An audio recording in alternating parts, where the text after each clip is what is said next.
So I feel like it makes sense for the DCI to appear in the movie, especially with the new leak about Toy Chica going to a science fair. What the heck is a DCI? What are you talking about? Oh. So in a nutshell, the DCI kids are the kids who die in the FNAF 2 Save Them minigame. Now you might be wondering, okay, most people probably don't care due to the fact that they don't appear after that minigame. Well, I do. But FNAF lore, Scott, and the fandom did them so dirty. Like, it's that bad to the point I had to mildly roast the entire fandom. Also, everything I say in the video against Scott is just mild teasing. He seems like a great guy. Please don't smite me down, guys. This is just a mini rant, so please enjoy. Look, the toys are possessed, their eyes go black, and the mangle defies the laws of physics.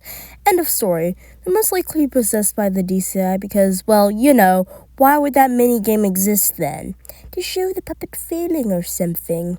The mangle is moving in that minigame. All the other animatronics, besides the puppet and Freddy, are off.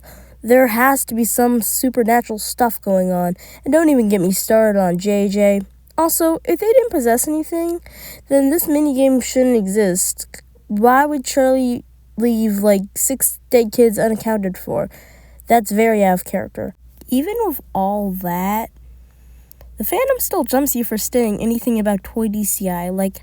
I saw a video about the night guard befriending the animatronics from FNAF 1, and the comments were like, they were just kids. Oh, how wholesome that the night guard is treating them like the kids they are. But when I went to toys, one person said they were just kids. Then a war emerges in the replies. I swear, bro, the double standards in this community are crazy, man. God forbid the DCI get a little acknowledgement from the fans, and the most confidently incorrect people on planet Earth jump them. I feel like the fandom just doesn't want to accept it due to the fact that they can't bang Toy Chica because she's possessed by a 12-year-old. Either that, or because Ralph's phone calls basically cooked the fandom's media literacy skills.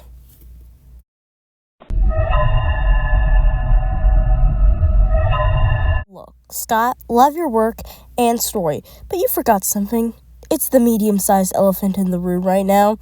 You didn't really tell us anything about these victims you introduced. I know you didn't really have a plan at all, but you can't just make this minigame and not elaborate on anything afterwards, because this fandom consists of teens, tweens, and kids who have no sense of media literacy whatsoever. Also, adults have too much free time. It's bound to cause some splitting in the fandom. But to the point that fanon and canon stuff are getting blurred, people are arguing over the obvious, and people are getting too scared to share their interesting AUs due to the fandom having this basic standard that isn't even canon is an issue. I blame mostly the fandom for this, but I think you need to address the elephants in the room. Also, me and my fellow DCI fans are adopting the DCI and Michael Brooks because you forgot about them. Here's the official adoption papers.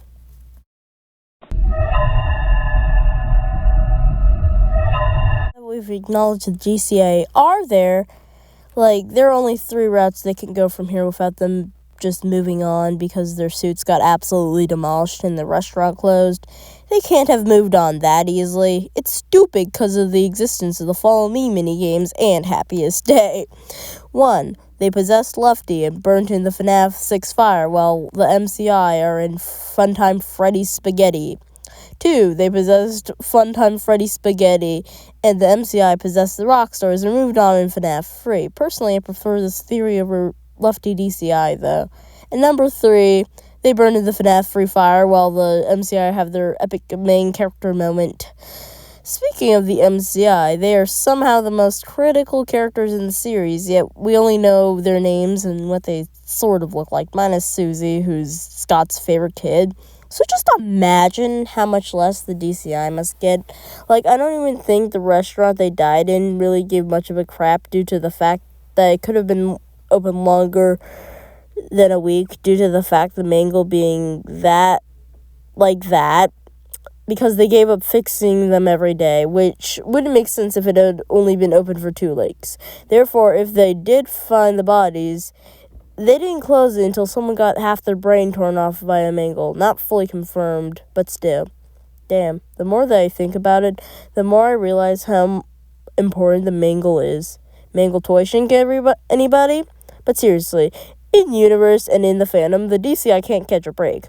Well, we always have the movie universe. Wait, the MCI died in 1987, that continuity. What the heck? So, we're getting a sequel to the FNAF movie based off FNAF 2. Yay! So, I feel like it would make sense for the DCI to appear in the movie, especially with a new leak about Toy Chica going to a science fair. If you had that 4th scene in FNAF 1, you can give us some fluffy scenes with the toy animatronics, and please, don't make them teenagers. I beg of you. The toy animatronics can work as kids. Just give them some more distinct personalities. They deserve some personality almost after 11 years in limbo. Also, side note, justice for my man, Michael Brooks. We have so much information for this kid, yet he doesn't get any recognition by the fandom. He's basically in the group of who's that character and why do they have no content, right next to the DCI.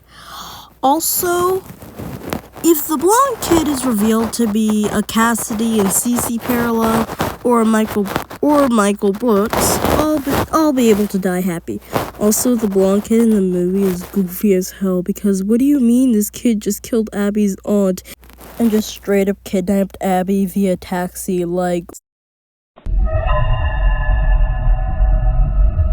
To say the least, the DCI are basically cooked lore-wise due to Steel Wool focusing more on the Mimic than the event that hasn't been touched on since 2014. But to me, I think that's goodish news for people who want to make their own DCI lore, but it still sucks that we can't even agree on names for these kids. Like, the MCI have fan and stuff that's been accepted as the norm, like Vengeful Cassidy or Jeremy suspiciously looking like Cassidy for some reason. Seriously though, I made them twins in my AU for that reason. Watch my last video for context. Sigh. In conclusion, stop harassing people who acknowledge canon characters for existing. We know you guys love the Afton family, but make room for the rest of the characters in the series. There's only like 50-ish other DCI fans, so please don't mess with us.